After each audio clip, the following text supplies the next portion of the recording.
you're never going to guess who played this game. It's an absolute brilliancy, absolutely magnificent game. So let's see if you guys can figure out who played the game. Do let us know in the comments below while you're watching this video with your guess to see whether you got it right. So let's get into the game. Illingworth chess. Improve your chess. So let's start from the beginning, because this is a game where white sides play a crazy gambit with e4, c5, and now the move d4. And you might think, okay, this is going to be some normal Morra Gambit with c3, play a little romantic spirit here. But here white decided not to play the automatic knight takes c3, but instead he played the move bishop to c4, sacrificing a second pawn in this position in order to try to get the power of the bishops, breathing down those long diagonals, really making back sweat.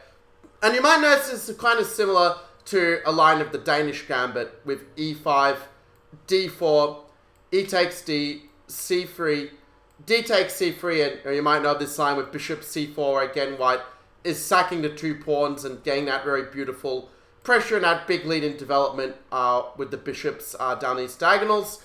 But I think that this version here in the Sicilian is not as effective, because one big difference is after black's move of e6, we see that this bishop is now kind of very inept. It's just hitting a pawn that's attacked twice, so bishop is not doing all that much. And after knight to f3, black now played a move knight f6, which I don't really agree with in this position.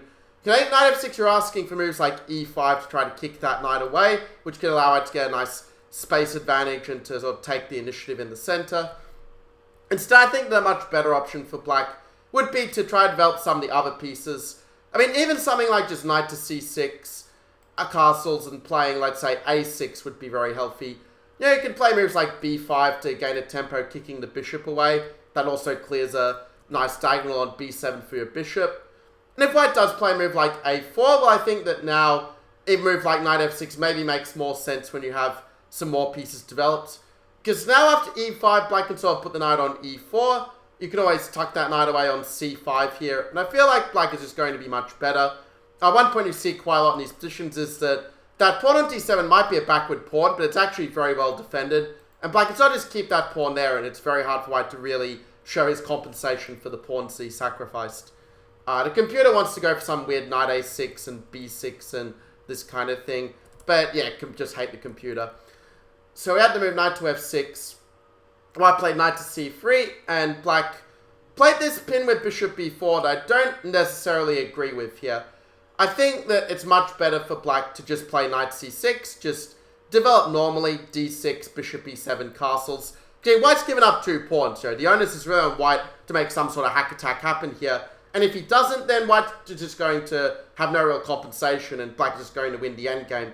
And if you want to make your endgame really strong to beat your opponents, do make sure to smash that like button on the video. It really helps me out. After knight c3, we had to move bishop to b4, pinning the knight. And just out of interest, how would you deal with that pin if you were white in this position?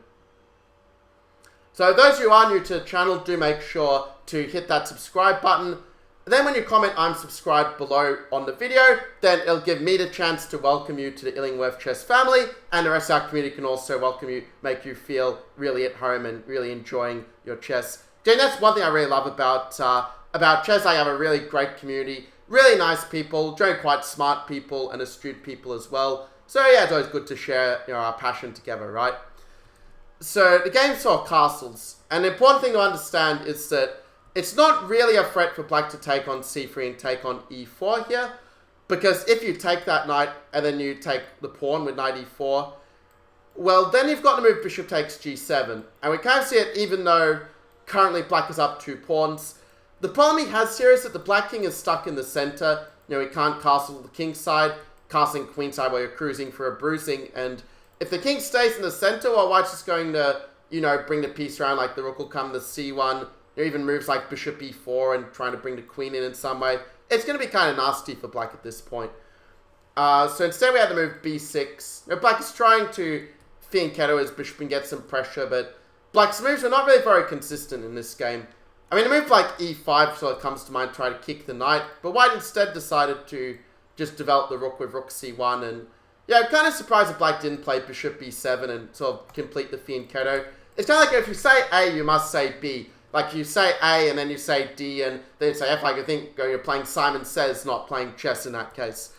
So we had castles. White played E5, and now we see that in this position, Black would love to be able to put the knight in the center, but White's covering both those squares with his knight. And that more or less forces the Black knight to a passive square with knight to E8. You're probably, just saying knight on the rim, the future is grim, and definitely it's not where the knight belongs. White played a move Queen D3, and it's something you might notice that White's not really going all out for some mad hack attack here just because he's doing 2 pawns, but he's actually playing the position quite normally just to make sure that all the pieces are developed. Bishop E7, Rook FD1, and only then, when White's got all the pieces developed, does White start to go for an attack. And now you're going, well, Max, where is this attack coming from? Like, are you just going to whip up an attack out of thin air? Be like a little witch, put the, all of the different potions and stuff in the cauldron, mix it together, and suddenly the attack comes out of nowhere. Well, it would be nice if we could do such magic on the chessboard, but we have to be a little bit more creative than this. Turns out the move H4, like, pushing that H-pawn is often a very good idea to create attacking chance against opponent's king when you've got control of the center. Your White does have more space because this pawn on E5. And it's not that easy for Black to challenge that center because, let's say you play a move like D5, for example.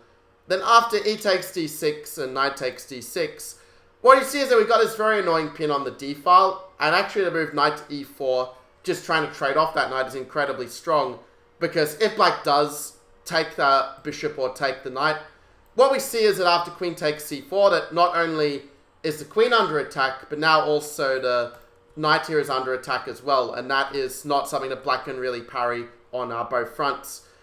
And if you try to move the knight, let's say Knight to B7 or Knight F5 or something, well, I can just go Queen C3, and again, like, you're threatening to place, not just to hit the Queen, but you're also, like, threatening to, play moves like Bishop B5, and again, you're going to win that knight. So you can see a very important principle here that you guys should take a note of, which is that basically, when you have a lead in development, the opening of the position is going to favor you. So therefore, it's in Black's best interest to try to catch up in development. I actually think it might be worth sacrificing that pawn on D7. Black is up 2 pawns, so if he gives 1 back, it's not like he is, still down material. Like, he has this ability to give back the pawn in order to get the queens off the board. Black go Bishop C8 and kind of force the rook back.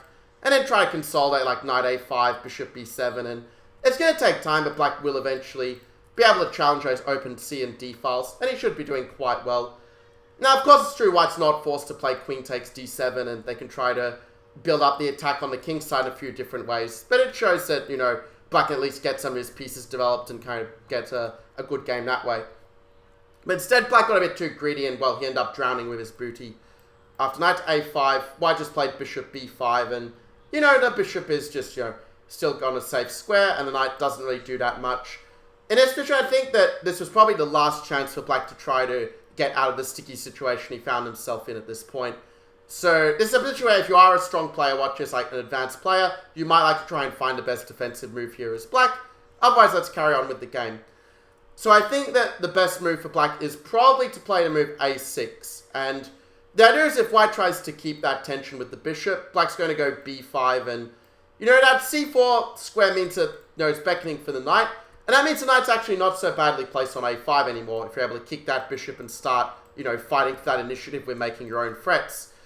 But on the other hand, if White takes that pawn, well, we kind of see that Black is able to trade off a lot of pieces, like he can take everything on D7, or he can even just play Knight C7, but let's just say bishop takes for argument's sake. Yeah, Black, I think, is doing alright here. You've got the move Knight C4 is quite a important move to kind of hit the bishop, and, if Bishop A1, you can then put the bishop on A3 and, fight for the initiative by making some counter threats. And ultimately, yeah, the rook on the 7th rank does give White good compensation. White does have a lot of piece activity with the rooks here. But all in all, Black is pretty solid as well, and, should be doing okay, like Knight D3, and you can keep the pressure on the pawns, as it were. Do a little dance with the knights, as it were. Kind of like, dancing with wolves, but in chess we call it dancing with knights. So, in the game, Black played Bishop B7. White didn't take the pawn on D7, but he played Knight E4 instead, which I think is practically the stronger move. Just put the knight in the center, maybe go Knight eG5 and try to get an attack on that pawn. Because if Black has played G6, that's going to create a hook for an attack with H5 later for the attack on the king. The hook being that if they have a pawn on some square that if we attack with a pawn of our own, it's a good way to force open the lines to the enemy king. Files, ranks, diagonals, this kind of thing. Well, black played knight c7, and I think this was probably the decisive mistake. I think as black, you have to either play a move like bishop d5 and try to resist the pressure on this diagonal, or a move like rook c8 and just try to trade off some of the attacking pieces and try to catch up in development. Because at the moment, like, these pieces are just not really doing anything for black, so white does have a very serious lead in development here. But black played knight c7, and this is where I'm going to start to test you guys a little bit. Now, these puzzles are going to be quite difficult. These moves are not at all easy to find, but if you do find them, well, it means that you're a certified chess genius, which not even of grandmasters, they can't claim that they are chess geniuses. Like, I know there are many IMs even and GMs, they say, like, every time they go, feel like they're an idiot or something, you know, because like, oh, I completely missed that they could do this. You kind of like, you know, Dunning-Kruger effect, like, the better you get at chess, the more you realize, like, your weaknesses and the things that you don't know as such. But anyway, this philosophical digression aside, what would be your move as white in this particular position? And I'm going to enjoy a refreshing drink of water while you pause the video and think about it. Okay, so well done if you guys realize that, you know, the black king is kind of weak. You know, the knight on e8 is sort of not defending the king anymore as it was on e8. So how did white exploit it? I mean, I should point out that, to be fair, to move bishop d7, getting one of the pawns back does still give you an advantage. But you're also losing a little bit of momentum. Like, after knight d5, your bishop's under attack, and black is starting to, you know, have some ideas we can try to create some counterplay, potentially. So it's much better instead to play the inhuman move of knight to f6 at this point. So what's so special about knight f6? The idea is that, well, black has to take, otherwise there's going to be a checkmate on h7, supported by the knight. So g takes f6, and yeah, if you play a move like e takes f6, or maybe if you saw knight f6, maybe this was your idea. I mean, yeah, after bishop takes f6, it's sort of a position where the natural move is to play bishop takes f6 and get your piece back. But the problem with that is that you're still down 2 pawns, and black can also play bishop f3 and, you know, stop your knight g5 ideas, and that kind of puts an end to the white attack. So if you want to play f6, you should probably play the move rook takes c7 instead, and it's actually going to transpose into the game, as we're going to see. Because white played the move rook takes c7 first, you know, to kind of flash your way, you know, shout out board with the gold coins, the double exclamation marks, the black Cadillacs, the Fug Life sunglasses. That's how we roll here. So queen takes c7, e takes f6 was played, and black realized he kind of had to take that pawn, because if you play, let's say, bishop c5 and you try to keep that bishop alive, white can play a move like knight to e5 here, and it's just very hard to avoid queen g3 and queen g7 checkmate. Because if you play king h8 trying to anticipate the check, white goes queen g3 anyway. And unfortunately, you don't have rook g8 to cover the mate on g7, because then you run in knight takes f7 checkmate. So that's the whole point of white's beautiful combination here. And so when black is having to give back the bishop, like, that already is kind of a sign that the attack is starting to work for white. Because you're only down, like, an exchange in 2 pawns, and now it's like, oh, an exchange in 2 pawns. Like, what do you mean only an exchange in 2 pawns? It's like, you know, you only lost an arm, you only lost a leg, you know, you're down like equivalent of a whole piece or more, max. Like, don't be so flagrant about this. But actually, it turns out, like, the black king is very exposed, and if you do get in knight e5 and queen g3, we kind of saw how that was leading to a checkmate for white earlier. So black played queen f4, you know, trying to bring the queen into the defense and attack the bishop. Now, one thing that, if you've watched a lot of my videos already, you're going to notice principle that when the opponent attacks one of our pieces, our first reaction shouldn't be, do its move the piece to safety or defend a piece, but can I ignore this threat and can I play a stronger threat of my own? Like, my students I used to coach private, like I said this so many times, like I probably, you know, had it like on their bedroom wall or something, like to do this. But in any case, the key move is knight to g5, where who cares about the attack on the bishop when we're threatening checkmate with queen takes h7. Black's only really good way to defend is queen f5, because let's say you take that pawn h4, you know, you say, well, I'm already dying, so let's just go down with all of the, you know, all of the gold we can. Well, then it turns out there's a very surprising move for white. Like, it's very hard, I think, to find this kind of move, but it turns out that the move queen d4 is really strong. And you're thinking, like, Max, like, have you, like, gone completely crazy? Like, you need to take your medication, bro. You know, you're just simply, one's not simply traded queens when you are down exchange and 3 pawns. But it turns out you do, because after takes, the point is that you are building a little mating net. Like, let's say black tries to create some air for the king, like rook fc8 or something. Well, then we can play rook to g4.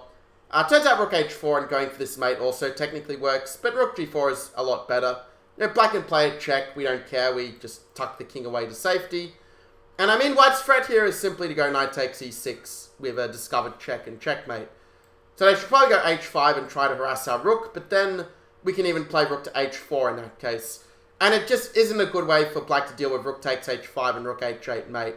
I mean, moving the king doesn't help because you're still running into a checkmate with rook h8 even when the king's running away. So here, black's just completely dead and buried. So for this reason, black played queen f5. We're trying to sort of trade off the queens, which is a good way to try to fend off the attack. I know it didn't work in the line I just showed you, but it is, in principle, a good way to make sure a king is safer. So white keeps the queens on the board, queen d4, and I mean, it's very hard for black to find a way to stop white's threats, because at the moment, white's threatening to go bishop to d3, skewering that queen and threatening a bishop h7 checkmate if the queen were to move, you know, kind of Blackburn style checkmate, as it were. But what if black takes the bishop? Like, that's probably what you guys are wondering, and the answer is that queen to g4 is just setting up the knight e6 mate like we saw before. And if you play queen f5, there's a really beautiful finish, a really beautiful checkmate here that allows white to win the game. And as we know by now, whenever the computer is getting checkmate, they start freezing on you so that you can't play the checkmate moves on the board. So let's just wait patiently for the computer to finally make its move. And okay, this would be winning for black, except white has a really nice combination to force mate. Are you guys up to the task? Can you find it? Have you been solving your tactical chess puzzles every day? You know, kind of like you're eating your vegetables, as it were. But the chess version. Let's find out. Let's sort out the boys from the men here. Okay, so, well, I guess you pause the video if you need more time to think about it, but let's see the answer. It turns out knight f7 is a beautiful queen sack, because if black were to take that queen, then we're going to have a knight to h6 checkmate. You know, we're going to put it on the board, because who doesn't love this beautiful painting that we've crafted? I mean, who cares about Picasso when you've got, you know, these queen sack checkmates on the board? But if black goes king takes f7 instead, well, then we just line them up with queen to g7. Come on, let me make the move, Stockfish. Queen to g7, and yeah, we have the king e8. And queen to e7, checkmate. There we go. We got it on the board in the end. So black, realizing he didn't want to get loose to a queen sack, because then his game would get published all over the world, decided to play the move e5 and try to offer a little bit of bait, saying, you know, I'm going to, like, you know, offer you a bribe so you don't arrest me as such. But, you know, we don't accept bribes when we play chess. So white didn't play bishop e5 and, you know, give black a, you know, a get out of jail card with f6, you know, fending off the long diagonal battery. But instead white said, I'm just going to put the queen in your face. Queen to d6. You know, it's kind of like, I'm trying to think of a good metaphor. You know, it's kind of like, you know, sort of the smothering, you know, like in the old days, like when a king, you know, needed to be, like, executed, like, they didn't want to sort of have, like, all the blood and, you know, to get caught, so they just would use the pillow, like, just smother him, and, you know, that's where the smothered checkmate comes from in chess, like, the smothering of the king with, you know, the pillows and the blankets and all of that to suffocate. So, black is feeling kind of suffocated now, so he tried to go h6 to get a little breathing room for the king if the knight moves, but as you probably guessed, the player playing white has absolutely no respect for keeping his pieces alive. His pieces are just a means to an end. It's kind of like Ender's Game, like, oh, I didn't know that these were all, like, real human lives that we sacrificed to win the war. So, saying, yeah, just pieces, blocks of wood. They're going to reincarnate and come back to life on the next game anyway. So, white came up with the amazing rook d3. What a beautiful rook lift that is. And it used a very important attacking principle that, again, I tell my students every single day. Even if they're not having a lesson with me, I still tell it to them, you know, from their imagination. And that is, bring every single piece into the attack. Don't leave any of these guys behind. Everyone wants a piece of the action, so give it to them, and you'll get the checkmate. The game continued h takes g5, because if you're going to go down, may as well go down with a full belly. We had the move rook to g3. And it turned out after g4, because if you don't play g4, like, white is just going to, you know, take rook takes g5, and yeah, black can play one check, and, you know, you can try to, you know, get greedy and, like, pig out on a bishop or something, but it's not going to change too much. At this point, like, white's just going to either play the bishop back, or, you know, if black does take the bishop, well, you can play a very nice move. Like, pretty much everything is winning at this point, but the most forcing line is just to go rook g7. And then after king h8, we now have what my coach, John Paul Wallace, or my first private chess coach, John Paul Wallace, past Australian chess champion, he told me about the deadly quiet move, there are a lot of things he said, and even with my eidetic memory, I did forget some of the lessons that he taught me. But one I remember was the deadly quiet move, that if the the checks aren't working, if the captures aren't giving you a mate, look for the deadly quiet move that sets up a decisive threat that they can't stop. And here that move, among millions of other moves, is Queen D2. We threaten Queen H6 mate, and because these guys are off in La land, well, white just basically checkmates in a few moves after a few spite moves by black. So to avoid that, black played G4, trying to close up this side of the board. But after bishop D3, the attack rages on. Black played bishop E4, trying to defend, because if black goes E4, white's just going to play bishop E2, and you're going to have usual rook G4 or bishop G4. And we can already see now, once that G file opens, that black king is completely naked, and you don't want to be caught with your pants down, especially when you're royalty. So instead, we had the move bishop to E4. White played bishop takes E4, queen takes E4, and now you could take on D7, but white played queen to D1 instead, with the same idea of going for your rook G4 and this stuff. The game concluded with rook to A to C8, and Radiant Gaze is kind of a rage quit move, like, yeah, just end this game, or I have way too much pride to resign here, so just play some random move. But if you do try to hang on to all the material, let's say king H7, rook to G4, queen to F5, well now we can sort of be like a little braided runner, do the replicants, kill our creator, and play the move rook to G7. Because if black goes king H8, we've got a rook to G5, like this is a really beautiful finish actually, where we can sacrifice our bishop, because if they take us, we've got queen to H5, and we line up the checkmate with queen H5 and queen takes H6 pre-move on the next move for the mate. So black would put the king on H6 instead, but then we can do the same idea with rook to G5, and again we're threatening queen H5 mate, so black kind of has to give up the queen. And when the dust finally settles, you see that on material, like if we count up the material after bishop takes C5, then yeah, black has two rooks for a queen. So on that basis, he's not doing all that badly, but the problem is that white's threatening queen G4 and already threatening checkmates. The black piece have absolutely zero coordination, and that means that white's just going to keep on going attack with the queen and bishop, and yeah, that's going to be all she wrote for black. Instead, the game was a lot more brutal. We had rook AC8, and oof, we had rook takes G4. And I mean, you could take the queen and still be like close to winning, but much better is the move H5, forcing the issue. And black just doesn't have a way to save the queen, because if you do, well, you can't take the bishop because then there's a check to the king, but if you take the rook, you've got queen G4 and you've got queen G7 checkmate after the king moves away.